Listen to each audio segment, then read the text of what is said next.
So basically, I'm 2 seconds from about straight out. I'm essentially calling you an anti-Semite, but let's continue. Thing that offends me about a Jewish state, I am offended by the idea of states built on ethnocracy, no matter where they are. Muslim included. I would not want a state where any group of people lay down their citizenship rights based on ethnicity. The country of Israel is a state in which half the population exists on one tier of citizenship, and everybody else that's ruled by Israelis exists on another tier, including Palestinian Israeli citizens. The only people that exist on that first tier are Israeli Jews. Why do we support that? Why is that okay? I'm the child of Jim Crow.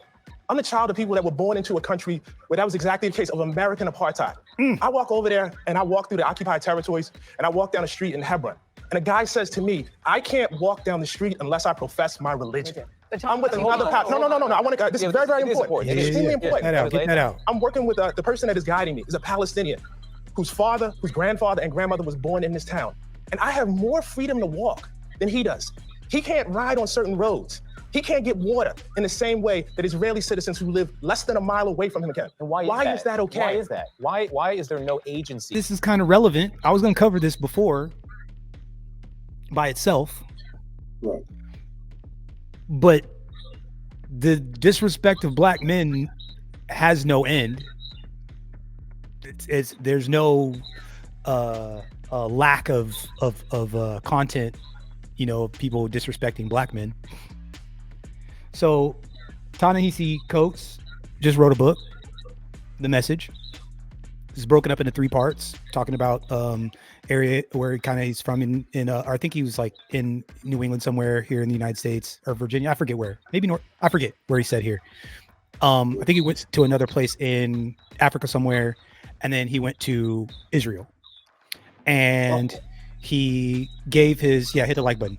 And he told some stories about what was happening over there, what he saw with his own eyes.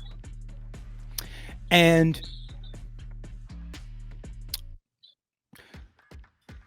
the narrative about the Middle East has been very much skewed when it comes to how Americans have been the information that we're allowed to receive about what's going on over there.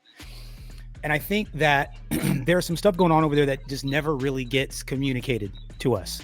And the reason why I'm speaking like this is because I am trying not to get, I'm not trying to lose my channel. But the more this last year has gone on, it's become clearer and clearer to me that when all of this is said and done, and when I say all of this, I mean like the situation over in the Middle East, we are going to be on the wrong side of history. And when I say we, I mean America. And it's pretty obvious what's going on over there. The International Criminal Court, Amnesty International, all of these organizations have reports on reports on reports on reports on reports on reports on top of reports on reports on reports on reports on top of evidence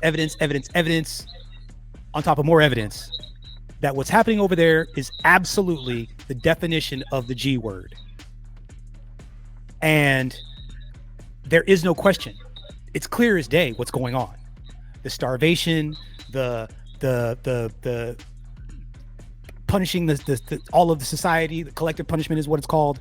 That's really happening over there. And to deny it is disingenuous at best. But dishonest at most, maybe lying, I don't know, diabolical at most. And so he wrote this book, told these stories, and just told what happened. Didn't make stuff up, didn't embellish, just told the story about what happened and told the stories of some of the people that he was with. Right. This is the reaction that he got. And this is one of the first interviews that he did talking about the book. Now, I'm under the impression that he didn't realize he was about to get bushwhacked. Yeah.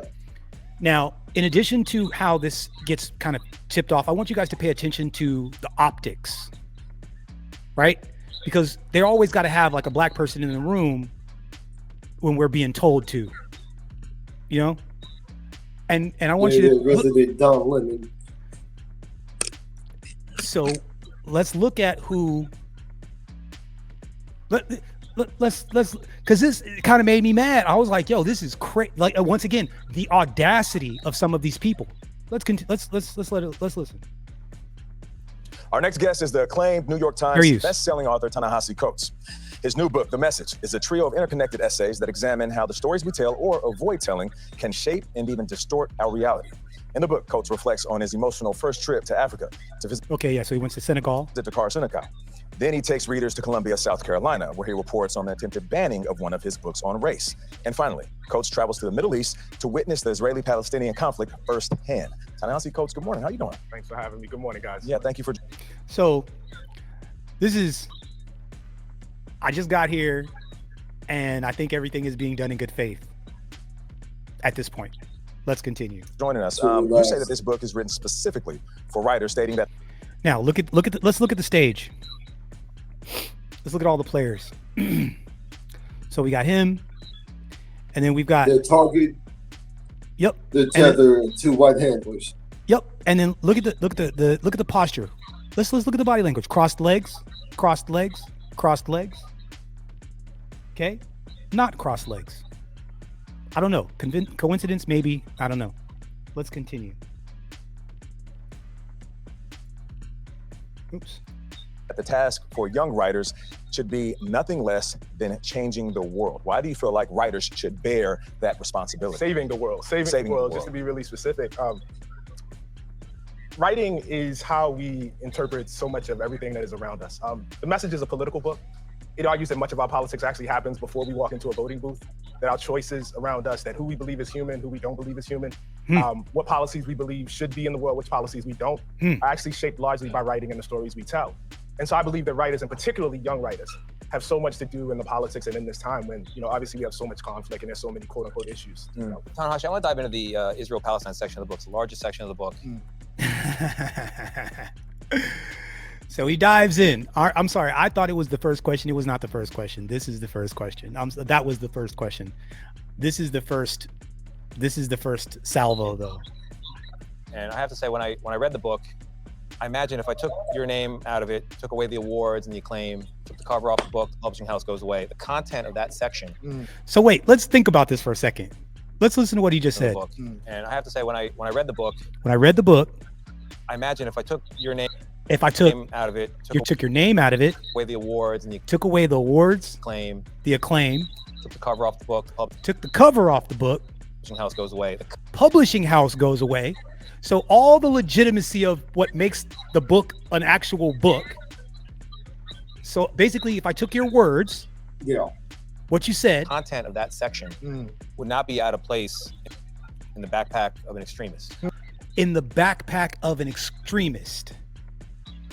We're talking about the extremists like the Allah Akbar extremists, right? So essentially what he's saying is, it sounds like your book should be in the company of a deletion bomber. That's what I equivalate your story to. Yeah, the immediate question of what specifically are you talking about? Oh, he said the majority of the book. He said the bigger part, the Israel part, all of it. The Israel part. Yeah, like no, that's what. Still, name specifics. We get into this. Oh yeah. Oh, don't worry. We're going. Let that sit without challenge. Are you crazy? Crazy. Listen. And so then I found myself wondering, why does Ta-Nehisi Coates in the backpack of an extremist? In the backpack of an extremist, and he was like, huh. And so then I found myself wondering, why does Ta-Nehisi Coates, who I've known for a long time, read his work for a long time, very talented, smart guy, leave backhanded compliment out so much? Why leave out that Israel is surrounded this part by countries that want to eliminate it? Why leave out that Israel deals with terror groups that want to eliminate it? Why not detail anything of the first and the second intifada, the cafe bombings, the bus bombings, the little kids blown to bits? And is it because you just don't believe that Israel in any condition has a right to exist?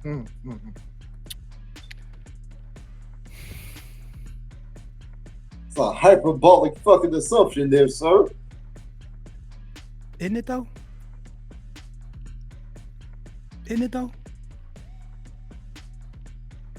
But that's consistent with how they feel. That's consistent with that group. I mean, that everything that he said right there, right? that's cookie cutter. That's what they're supposed to say, right? Like that's part of the code. This place has the right to defend itself. Basically, is carte blanche to do anything you want to anybody else at any time with impunity. That's what that has been code for. So at this point, I'm not sure if he recognizes that he's been set up just yet. At this point, I think he's still like, oh snap, that was rough. But I still think he's still here in good faith. Let's continue. Let's hear what he has to say. I would say the perspective that you just outlined, there is no shortage of that perspective in American media. That's the first thing I would say. I am most concerned always with those who don't have a voice, with those who don't have the ability to talk. I have asked repeatedly in my interviews whether there is a single network, mainstream organization in America with a Palestinian American bureau chief or correspondent who actually has a voice to articulate their part of the world. I've been a reporter for 20 years. The reporters of those who believe more sympathetically about Israel and its right to exist don't have a problem getting their voice out.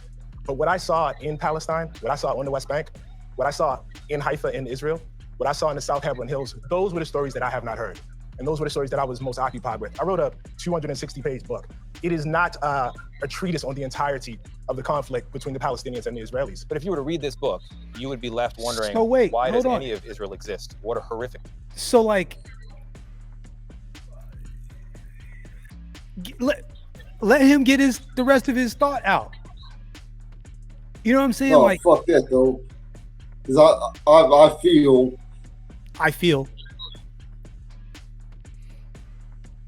Oh boy. Yo, yeah. All right. Well, and guess what? Because it gets better. Because he's not done. He's not done. Place committing horrific acts on a daily basis. Treatise on the entirety of the conflict between the Palestinians and the Israelis. But if you were to read this book, you would be left wondering, why does any of Israel exist? What a horrific place committing horrific acts on a daily basis. So I think the question is central and key. If Israel has a right to exist, and if your answer is no, then I guess the question becomes, why do the Palestinians have a right to exist? Why do 20? If this is not the biggest bit of gaslighting I've ever seen, gaslighting, goalpost moving, that's such a retarded leap in logic. It's not logical. I'm so glad you said it like that. Yes, you're right. It is a false equivalency, right? That's the equivalent of people saying that playing GTA increases people's want to commit felonies. Like the franchise existed for years. Bro, that is so much closer to actually being true than what this guy's doing. Right? Like this is so much worse than that. But go ahead, sorry. The game's been around for years. It has not been proven, despite lawyers attempting to make that case. Yeah. But he just write the stories of what he saw on the ground. But that means you don't think Israel should exist. So what the fuck are you all about? Bro, you know how it goes. What do they say? Anytime you start to whatever, right? Holocaust, right? The H word, the Holocaust, right? It's the get out of jail free card. All I gotta say is this, and I don't have to argue anymore. It's a get out of jail. That's the end all be all. Like that's essentially code for what I just said. What he's saying right now.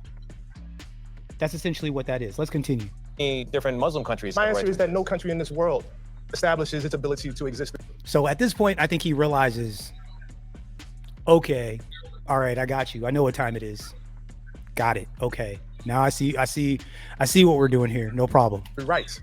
Countries establish their ability to exist through force, as America did. And so I think this question of right to Israel does exist. It's a fact. The question of its right is not a question that I would be faced with any other country. But you write a book that delegitimizes the pillars of Israel. It seems like an effort to top.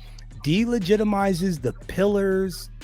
Interesting. The whole building of it. So I interesting. Let's let him explain himself. Come back to the question, and it's what I struggle with throughout this book. What is it that so particularly offends you about the existence of a What is it that offends you? Jewish state that is a Jewish safe place, and not any of the other states out there? There's nothing. So basically, I'm 2 seconds from about straight out. I'm essentially calling you an anti-Semite, but let's continue. The thing that offends me about a Jewish state, I am offended by the idea of states built on ethnocracy, no matter where they are. Muslim included. I would not want a state where any group of people lay down their citizenship rights based on ethnicity. The country of Israel is a state in which half the population exists on one tier of citizenship, and everybody else that's ruled by Israelis exists on another tier, including Palestinian Israeli citizens. The only people that exist on that first tier are Israeli Jews. Why do we support that? Why is that okay? I'm the child of Jim Crow. I'm the child of people that were born into a country where that was exactly the case of American apartheid. I walk over there and I walk through the occupied territories and I walk down the street in Hebron. And a guy says to me, I can't walk down the street unless I profess my religion. I'm with another pastor. No. I want to. This is very, very important. It's extremely important. Get that out. I'm working with the person that is guiding me is a Palestinian whose father, whose grandfather and grandmother was born in this town. And I have more freedom to walk than he does. He can't ride on certain roads. He can't get water in the same way that Israeli citizens who live less than a mile away from him can. And why is that okay? Why is that? Why is there no agency in this book? Agency in the book. Like telling the story about what's happening over there is somehow going to be the thing that solves the problem. Like it's his fault. It's his responsibility to fix what your people are doing over there. What? Excuse me? For the Palestinians, they exist in your narrative merely. They exist in your narrative as victims of the Israelis. As victims of the Israelis, as though they were not offered peace at any juncture, as though they don't have. As if they were not offered peace in any juncture. A stake in this as well. What is their role in the lack of a Palestinian? I have a very, very, very, very moral compass about this. And again, perhaps it's because of my ancestry. Either apartheid is right or it's wrong. It's really, really simple. Either what I saw was right or it's wrong. I am, for instance, against the death penalty. What the person did to get the death penalty, it really doesn't matter to me. I don't care if they were selling a nickel bag of marijuana or if they were a serial killer. I am against the death penalty. I am against a state that discriminates against people on the basis of ethnicity. I'm against that. There is nothing the Palestinians could do that would make that okay for me. My book is not based on the hyper-morality What's the last of the Palestinian people. In less than, because many people feel it's complicated. You say it's not complicated. Less than 20 seconds. What's your message? Less than 20 seconds. I want people to read the book. Yeah. And I don't make the assumption that somebody would just read the book and have read nothing else about okay. Palestine. You're still invited to High Holidays. I'll see you at the show.